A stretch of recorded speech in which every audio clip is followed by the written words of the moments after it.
안녕하세요. 리스펙 솔저입니다. 오늘은 트럼프의 100억 달러 요구 과연 현실이 될까? 그리고 한미 방위비 분담금 논란의 모든 것, 이것들이 어떻게 한국 경제에 영향을 미치는지에 대해서 같이 알아보시겠습니다. 우선은 방위비 분담금, 이 용어만 들어도 도대체 얼마를 내야 하는 건지, 그리고 왜 계속 지금 TV부터 뉴스에 왜 논란이 많다라고 나오는 것인지 궁금해하는 분들이 굉장히 많으실 텐데요. 그래서 오늘 이 영상은 제가 알고 있는 상식 수준에서 방위비 분담금의 정확한 개념부터 트럼프 전 대통령의 최근 발언까지 어떤 의미이고, 그 의미들이 우리 대한민국의 주한미국 주둔에 얼마만큼의 비용을 부담해 왔는지, 어떤 역사적인 흐름을 좀 짚어보려고 합니다. 더 나아가서 이 문제가 우리 경제에 어떤 영향을 미칠지, 그리고 우리가 어떤 관점으로 이 복잡한 사안을 바라봐야 할지에 대해서 한번 생각을 나눠보도록 하겠습니다. 자, 그럼 첫 번째 내용부터 한번 보겠습니다. 방위비 분담금에 대해서 이야기할 때는 가장 혼란스럽고 이해가 안 되는 용어가 바로 이 부분입니다.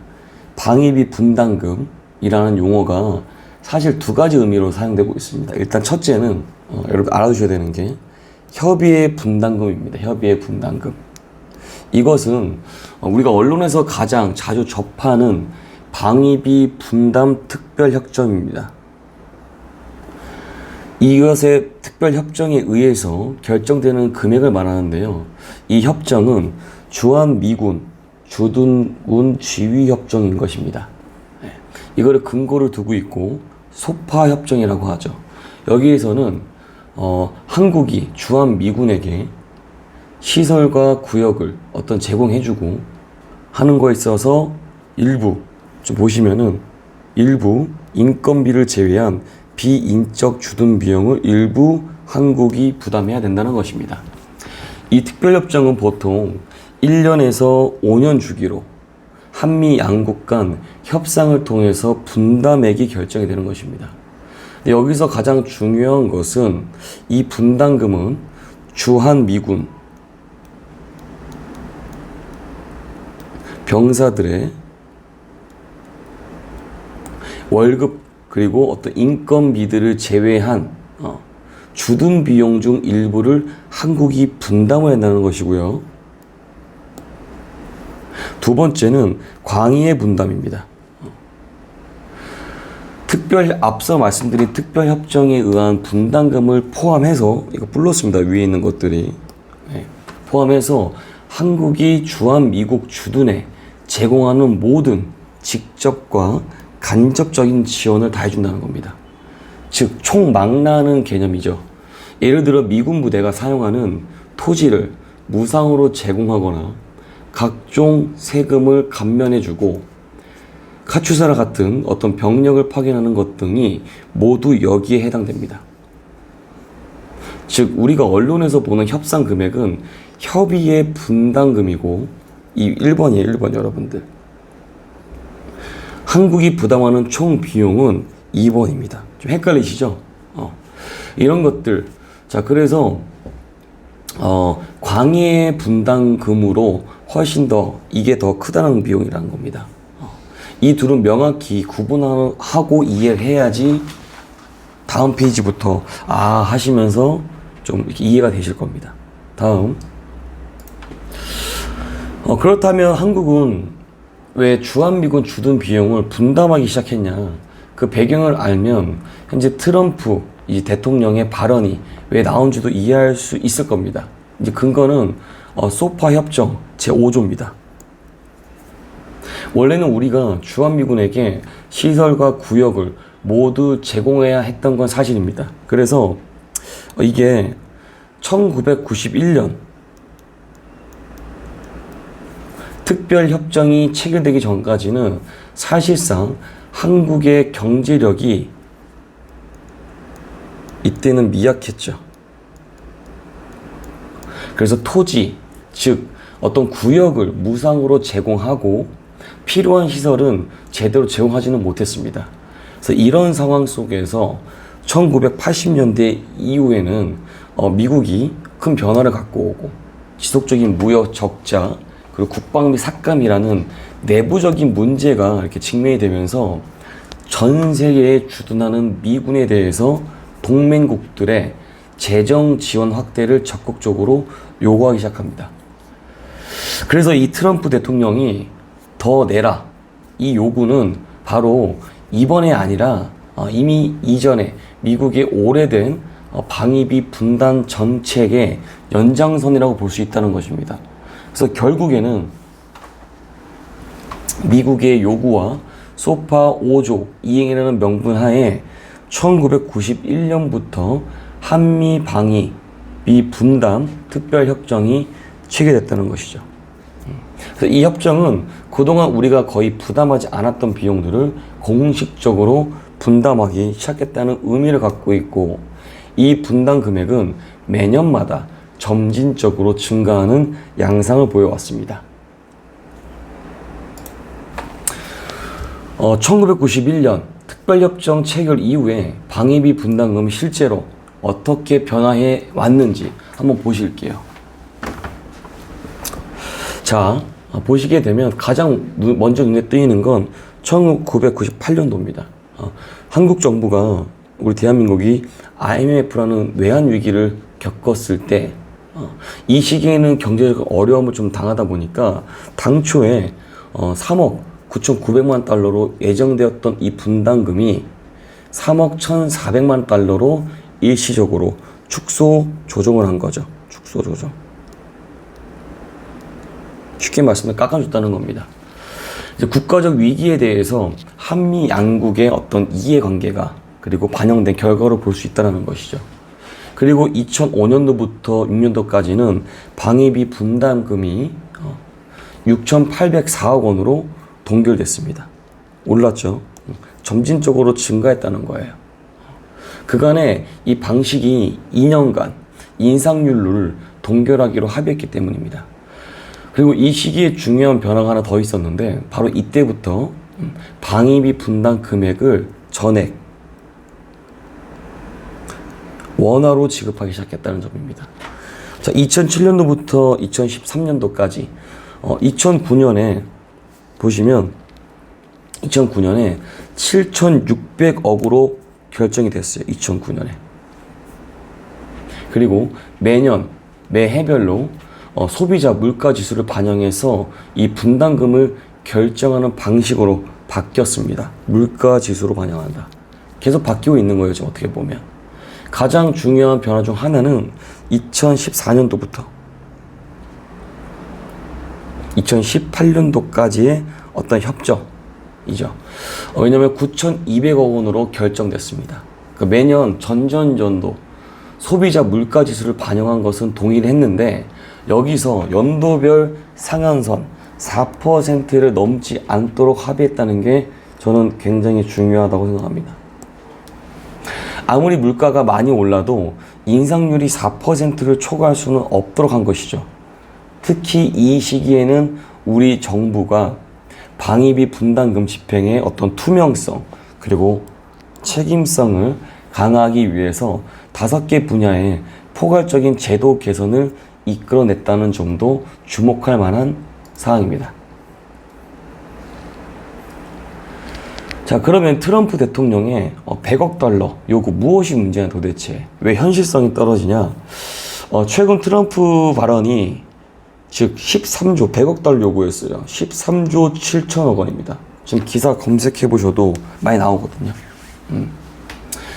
트럼프 대통령은 13조 7천억 원이라는 엄청난 금액을 요구했다는 거죠. 그러니까 이제 백악관 강요 회의 중에서 주한미군 주둔에 있어서 우리 대한민국은 더 많은 돈을 부담해야 했다라고 말하고 과거 대선 때부터 이어온 예를 들면 머니머신, 대한민국은 현금 인출기다. 그만큼 돈이 많다는 국가를 의미하는 것이죠. 대한민국은 군사비를 거의 한 푼도 내지 않았다고 언론에 주장을 하고 있습니다. 하지만 제가 봤을 땐 이거를 팩트 체크를 해야 된다고 생각하는데요. 정말 어떤 원인이 있었나 사실적인 것은 무엇인가? 이 트럼프는 주한미군을 지속적으로 4만 5천 명이라고 계속 발언하고 있어요. 4만 5천 명. 근데 실제로는 지금 주한미군의 규모는 정확하게 2만 8천 명입니다. 야구로 봤을 때. 예. 그리고 이제 트럼프가 얘기하는 뭐 내가 30억 달러를 받게 하겠다. 뭐 자화자찬 계속 말을 떠들어대고 있고, 실제 한미 간 체결된 방위비 분담 특별협정에 따라 한국은 연간 1조 약 11억 달러를 부담하고 있는 중인데요. 30억 달러라고 얘기했던 트럼프 주장과는 오해 소지가 있죠. 즉 앞뒤가 안 맞는다고 지금 제가 말씀을 드리는 겁니다. 가장 중요한 100억 달러는 이 수치는 한국뿐만이 아니고요. 미국의 동맹국 전체의 방위비 총액 수준에 가깝습니다. 정말 높은 금액이라는 거예요. 어떻게 보면. 그래서 트럼프가 이렇게 발언하는 것들은 뭐 우리나라가 동맹국이긴 하지만 국내의 어떤 권력에 대한 지지층을 결집시키고 협상에서 유리한 위치를 선점하기 위한 정치적인 메시지가 강하다는 분석이 많이 있습니다. 그래서 이런 압박들이 단순히 방위비 문제만 그치는 것이 아니라 관세, 뭐 방위비를 한 묶음으로 이걸 뭐라 그러냐면 원스톱 쇼핑이라고 하고 있더라고요. 실제로 이번 방위비 발언은 그가 한국에 상호 관세 25%를 부과하겠다라고 통보한 다음 날에 국방비 100억 달러를 요구한 것입니다. 장난 아니죠? 즉 무역협상 카드로 방위비 분담을 이끌어내서 한국을 압박을 하고 있다는 저는 생각을 하고 있습니다. 그래서 그는 한국과의 협상 과정을 뭐 아름답고 뭐 효율적이다라고 뭐 이렇게 얘기를 하고 있는데요. 무역, 방위, 안보를 동시에 다루는 통합 협상 전략을 강조하고 있다라고 보고 있습니다. 좀 우려스러운 점인데요. 한국의 주력 상품인 반도체, 뭐 의약품, 이 구리, 주력 상품이죠. 이러한 것들을 더욱더 고율 관세를 부과하겠다고 예고를 했습니다. 무려 관세가 50%를 이제 언급을 했습니다. 이 구리에 대해서는 무려 50%라는 부분은 엄청난 관세를 의미하고 있고요. 저희가 수출 기업에 상당한 이 부담으로 적용될 수밖에 없습니다. 그리고 이제 가장 강력한 메시지는 그가 어떤 그 메시지를 올린 거 보면은 8월 1일까지 유예 없다라고 선전포고했습니다.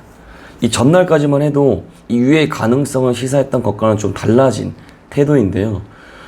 어떻게 보면 강경한 입장으로 상대를 최대한 압박하려는 분석으로 생각되고 있습니다.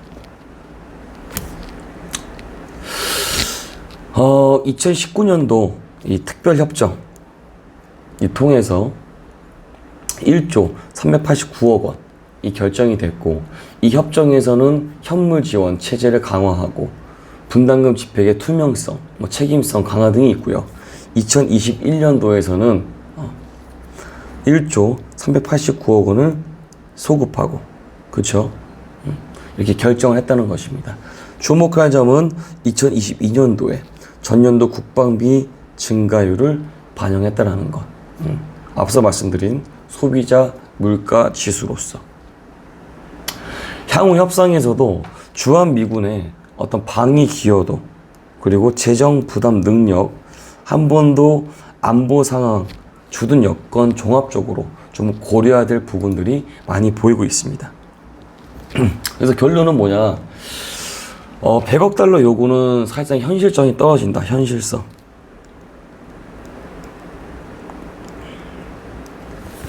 자, 그러면 어떻게 해야 되냐? 이제 미국이 주장하는 공정성, 그리고 한국의 과도한 부담, 이 사이의 간극을 어떻게 좁히느냐에 따른 것 같고요. 이 주한미군 주둔이 우리 한반도와 동북아 안보에 기여하는 전략적 가치가 무엇이냐? 전략적 가치. 네. 이 금액으로도 추산을 좀 저거 해봐야 되고, 이걸 어떻게 평가하고, 우리가 분담하는 부담금이 과연 효율적으로 투명하게 집행이 되고 있는지 좀 지속적으로 관심이 필요해 보일 수 있을 것 같습니다.